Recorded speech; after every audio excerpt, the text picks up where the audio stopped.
जय जगन्नाथ पिला माने मु प्रदीप स्वागत करुछि आपण मानक आउ एक नुवा वीडियो रे मु आशा करुछि आपण माने समस्त भलर थिबे एवं आपण मानकर प्रिपरेशन ठीक ठाक चलिथिबो।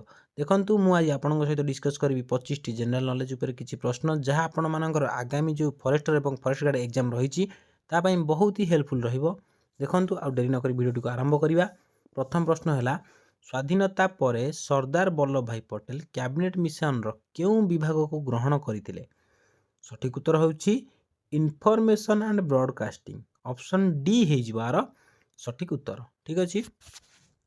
सेमती 2 नंबर प्रश्न हला who was a Sikkim last sovereign king. तो सिक्किम रो शेष सार्वभौम राजा किए थिले।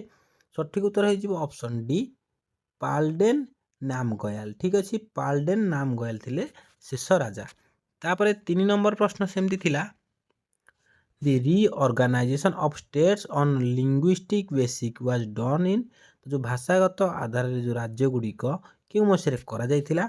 3 नंबर सठिक उत्तर हेजिवो 1956 ऑप्शन डी हेजिवार सठिक उत्तर। तापरे देखंतु 4 नंबर प्रश्न। 4 नंबर प्रश्न हला आमेनडीबी आ मिनिकय जो रहिछि सेटा भारतर केउ केंद्र शासित अंचल रो अंश अछि। 4 नंबर सठिक उत्तर कोन हेजिवो ऑप्शन ए लाक्षाद्वीप। ठीक अछि। लाक्षाद्वीप हेजिवार सठिक उत्तर जोटी जहार अंश होछि आमेनडीबी आउ मिनिकय। तापरे देखंतु 5 नंबर प्रश्न हला ऑपरेशन ब्लू स्टार कहा सहित जड़ित। ऑपरेशन ब्लू स्टार जड़ित होछि गोल्डन टेम्पल सहित। ऑप्शन बी हेजिवार सठिक उत्तर। ठीक अछि। ऑप्शन बी गोल्डन टेम्पल सहित जड़ित ऑपरेशन ब्लू स्टार। ठीक अछि। तापरे 6 नंबर प्रश्न देखंतु 6 नंबर प्रश्न हला name the minister who resign during the India China war in 1962।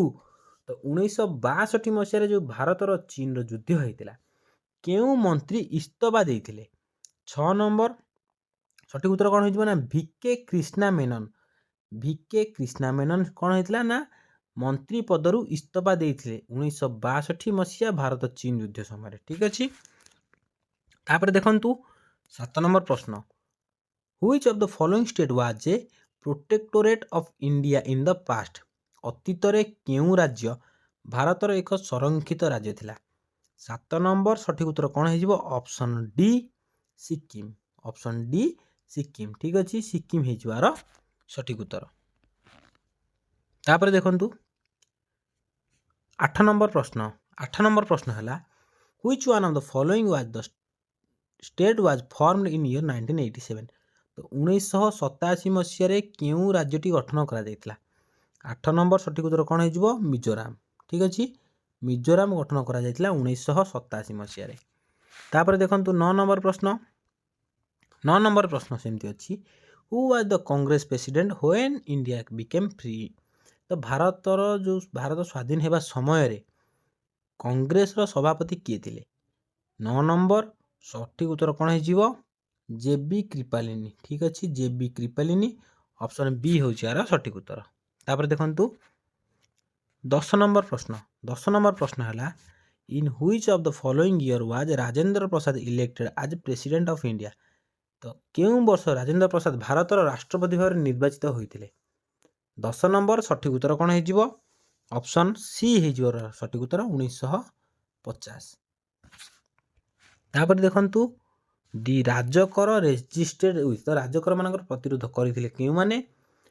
Right answer कोन हेजिबो 11 नंबर सठिक उत्तर हेजिबो option C integration of Hyderabad state into domain of India. ठीक अछि।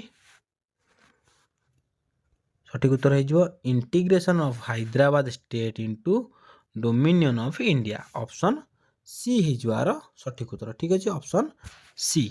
तापर देखंतु 12 नंबर प्रश्न सेमति देखंतु 12 नंबर प्रश्न हला which one of the following princely states announce it accession to Pakistan in but was later forced to join India after the plebiscite result। तो निम्नलिखित केउ गणजात राज्य पाकिस्तान रे मिसिबा घोषणा करिथिला किंतु परे जनमत फलाफल परे भारत रे मिसिबा को बाध्य होइथिला। 12 नंबर सठिक उत्तर कोन हेजिवो जूनागढ़। ठीक अछि। ऑप्शन बी जूनागढ़ राज्य कोन हेतिला ना पाकिस्तान रे मिसिया पई घोषणा करिथिला किंतु जनमत फलाफल परे भारत रे मिसिया पई बाध्य होइथिला। तापर देखंतु 13 नंबर प्रश्न होउची केउ ऑपरेशन हैदराबाद को भारतीय संघरे मिसाइथिला which operation annexed Hyderabad to Indian union सठिक उत्तर कौन हो ऑपरेशन पोलो ऑपरेशन पोलो द्वारा कौन होता ना हैदराबाद को भारतीय संघरे मिसाई जाइथिला ठीक अछि ऑप्शन बी हे जवार सठिक उत्तर तापर देखंतु 14 नंबर प्रश्न है Meghalaya was originally A part of which of the following state Meghalaya मुख्यतः मूलतः केउ राज्यर अंश थिला 14 नंबर सठिक उत्तर कौन हो आसाम मेघालय आसाम अंश थिला ठीक अछि तापर देखंतु 15 नंबर प्रश्न है the political party that came into powder after the national emergency was the जातीय जो जरूरीकालीन परिस्थिति पर क्षमता को आसवर राजनैतिक दल कौन थिला 15 नंबर राइट आंसर हो जनता पार्टी ठीक अच्छी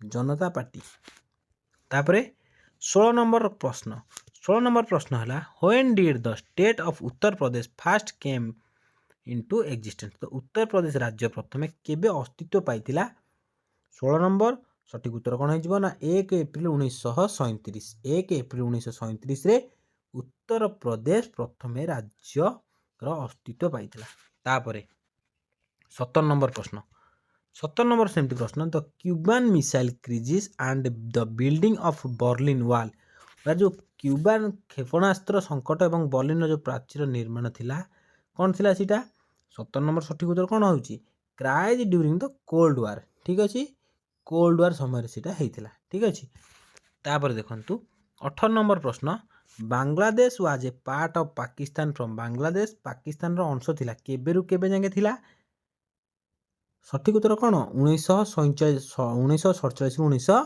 1971 ठीक अच्छे 1947 1971 पर्यंत बांग्लादेश पाकिस्तान रो एक अंश थिला तापरे 19 नंबर प्रश्न सेमती कौन अच्छी the term Panchsheel is associated with which of the following option 19 number कौन पंचशील जो शब्दटी निम्नलिखित क्यों विकल्प सहित जड़ित 19 नंबर सठिक उत्तर कौन हो option D foreign policy of India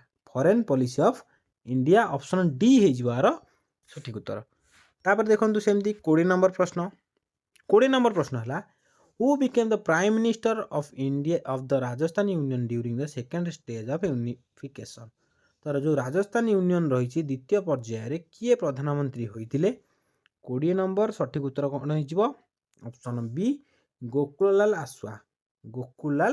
आसवा option B है जवार सठिक उत्तर तापर 21 नंबर प्रश्न देखंतु दी prime minister of Matsya union was तो मत्स्य यूनियन रो प्रधानमंत्री किए थिले सठिक उत्तर कौन हो शोभराम कुमावत ठीक अच्छे शोभाराम कुमावत थिले कौन ना जो मत्स्य यूनियन रही तार प्रधानमंत्री तापर देखंतु 22 नंबर प्रश्न तापर देखंतु 22 नंबर प्रश्न है how many independent princely state were integrated in India after independence तो स्वाधीनता परे भारत में केतोटी स्वाधीन गणजातीय राज्य मिश्रित होइतिला सठिक उत्तर कौन हो 22 नंबर 562 ऑप्शन डी 562 ठीक अच्छे तापरे 23 नंबर प्रश्न सेमती देखंतु 1950 मसीह सर्वोदय योजना सरकार को किए उपस्थापन करथिले 23 नंबर सठिक उत्तर हो जयप्रकाश नारायण ठीक अच्छे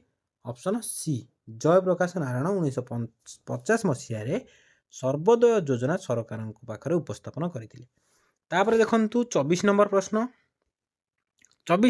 है who was the first ruler of Rajasthan to sign the accession letter in the union of India तो भारतीय जो संघ रही प्रवेश पत्र स्वाक्षर कर राजस्थान प्रथम शासक किए थिले सठिक उत्तर कौन हो ना सादुल सिंह प्रथम ऑफ बीकानेर तो सादुल सिंह प्रथम बीकानेर ठीक अच्छे ऑप्शन सी है सठिक उत्तर तापर देखंतु शेष प्रश्न 1971 मसीह बांग्लादेश मुक्ति युद्ध होइतिला जो बांग्लादेश मुक्ति जो युद्ध होता क्या क्या मध्य होता ठीक अच्छे बांग्लादेश मुक्ति जो युद्धटा होता 1971 से क्या क्या मध्य होता सठिक उत्तर कौन ऑप्शन डी इंडिया और पाकिस्तान ऑप्शन डी है जवार सठिक उत्तर ଠିକ୍ ଅଛି, ଯଦି ସାଙ୍ଗମାନେ ଆପଣମାନଙ୍କୁ ଭିଡ଼ିଓଟି ଭଲ ଲାଗିଥାଏ ତ ଭିଡ଼ିଓକୁ ଲାଇକ୍ କରିଦିଅନ୍ତୁ ଏବଂ ଚ୍ୟାନେଲକୁ ଯଦି ଫାର୍ଷ୍ଟ ଟାଇମ୍ ଆସିଥାନ୍ତି ଚ୍ୟାନେଲକୁ ସବସ୍କ୍ରାଇବ୍ କରିଦିଅନ୍ତୁ। ପୁଣି ଦେଖା ହେବ ଆଉ ଏକ ନୂଆ ଭିଡ଼ିଓରେ। ରହିଲି, ଧନ୍ୟବାଦ।